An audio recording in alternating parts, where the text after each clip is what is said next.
I teach people all the time that the only way to live life consciously is to constantly be asking, what is here for me when we encounter something?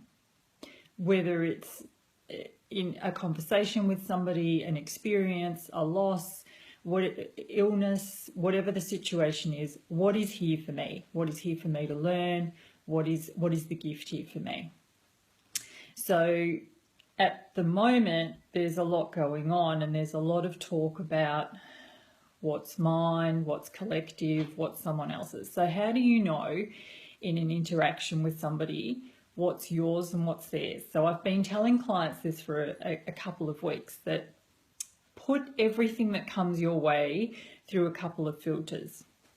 So the first filter is, firstly and most importantly, knowing that anything that anybody says or does is a reflection of them. They are showing you who they are. They are telling you their beliefs. They're expressing who they are and not who you are.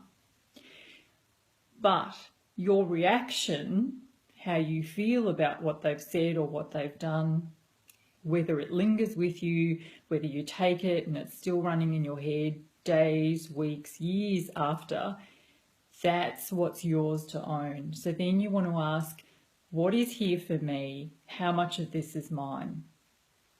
So a really good example was a lady that I encountered a number of years ago at a new nursing job. So I just started at this hospital. It was my very first day. She was kind of showing me around, and as we were chatting, she asked me whether I worked full time. And I said no. Couldn't work full-time nursing for a number of reasons. And I probably told her a few at the time, I don't know. What I know is that we were speaking about working full-time, and I said no, would not work full-time as a nurse.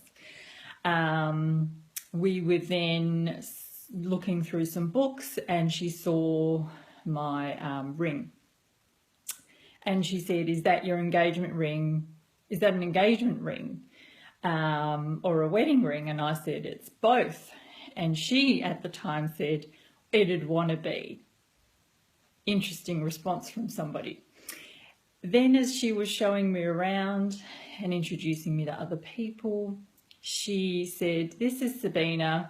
She doesn't have to work full time. That's how she introduced me to people on the first day at work. So she's a fantastic example to use now, so thank you to her. Well, thank you to her on a number of levels, because both of the comments she said that day, I did not have an issue with. I completely saw that they were a reflection of who she was.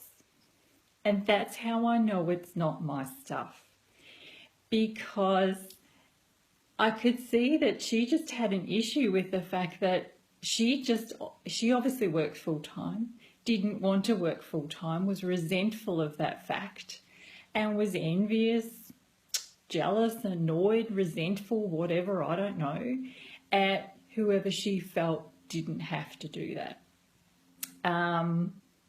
The comment about the ring, God knows what that was about. Clearly, probably, again, something financial of, well, you know, you don't have to work full-time. I don't have the luxury to sit around and not work full-time and wear nice rings. So she was showing me who she was.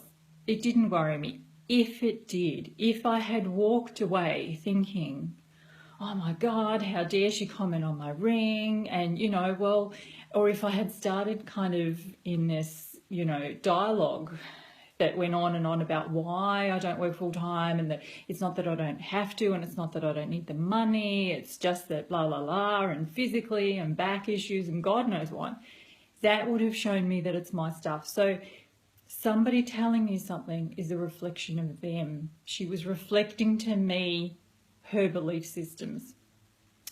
The extent to which it kind of hits a nerve in me, the extent to which it irritates me, upsets me, annoys me, whatever, that is then mine. So sit with that then and go, okay, this is my part of this.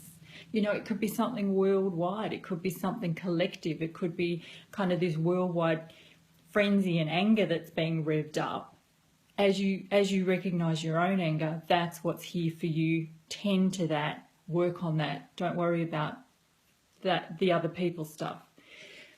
So the first filter is, to what extent does it annoy me? To what extent is it hitting a nerve? What is my reaction to it? That is mine. The second filter is, put it through a filter of fear or love. Am I having this reaction out of fear? Am I having this reaction out of love? So that's another great way to gain freedom in your life, to be conscious, to be living life the way you want to live. So let's use the same example with the working full time. It was not the fact that I didn't need the money. It was not the fact that I was independently wealthy and kind of just went to work as a social thing. It's just that I would not have worked full time. It was not the job that I loved. It physically was very demanding, and I just lived with the fact that I was not on a full-time wage. I was okay with that. I knew I was okay with that because it didn't stir up fear in me of, what does this woman think of me?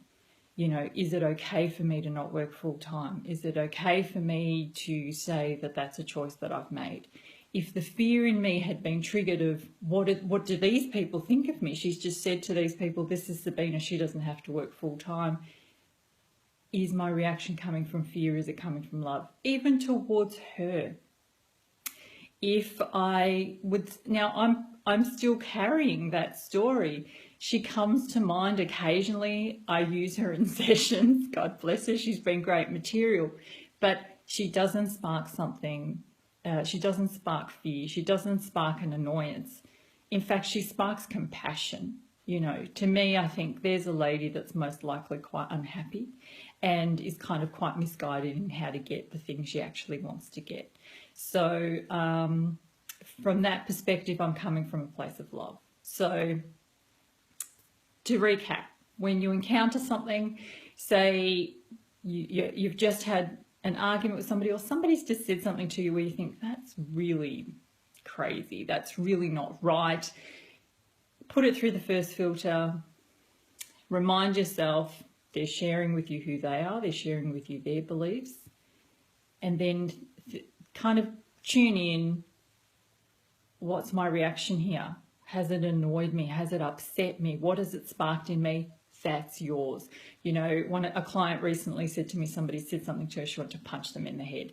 I'm in a reaction like that. You know, there's something here for me that actually has nothing to do with what this person just said. It's activated something in me, and that's the thing that I need to look at. And then have a look at, well, is this activation am I coming from fear or am I coming from love? Coming from fear will always be frightened of what people will think, worried about judgment, worried about consequence. Coming from love would be, what you've just said to me is not okay. It's actually sparked something in me because I need to let you know not to speak to me like that. And you come from a place of love for yourself, where you just say to the person quite calmly, it's not okay to speak to me like that. You know, it's quite disrespectful. Let's find another way to communicate. You know, because owning your stuff doesn't mean you walk around for the rest of your life letting people do or say whatever they like. Owning your stuff just means you activate a lot of compassion, you activate a lot of forgiveness, you activate a lot of understanding, you own your own reactions, and then you check in that you're coming from a place of love and you act from that. Hope that helps. Bye.